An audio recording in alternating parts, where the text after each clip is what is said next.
Hello everybody, Mickey Griffith here with the Referral Institute in the San Francisco North Bay area, and I'm here today at the Referral Institute Worldwide Conference with the Executive Circle member, Phil Bedford. He's from Dubai, he's the franchise owner in Dubai, the Rebel Networker. Amazing guy with great stories, but we got a little time to hear from you. I want to hear two things from you, Phil. Number one, Phil has his own TV show. I want him to share with you where you can find that, all about referral marketing. And then I'd like you to share with us your favorite or most important referral marketing tip. No problem, Mickey. Firstly, if you want to check out the show, it's rebelnetworker.tv. Some great tips on, just like we'll be finding here. So we'll be finding some of his stuff on there soon as well. Perfect.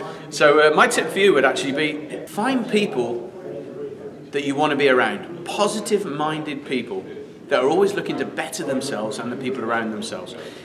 If you think about people that are always negative, you know, they're always seeing problems, they don't really have any goals, any vision, any dreams, they start to drag you down. You start to feel ill, you start to feel depressed. Yeah. So if you want to be successful, find people who are more successful than you've been in a field that you want to be in, or they've helped people get there.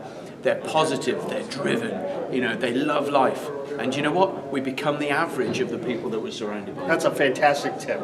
Keep away from, the first time I heard this, it was from Ivan Misner, keep away from the fun suckers, right? The people that lift you up. That's a fantastic tip. Thank you very much for sharing it, Phil. I look forward to seeing you on your TV show. All right? Thank you very much. We'll talk with you soon. Take it easy.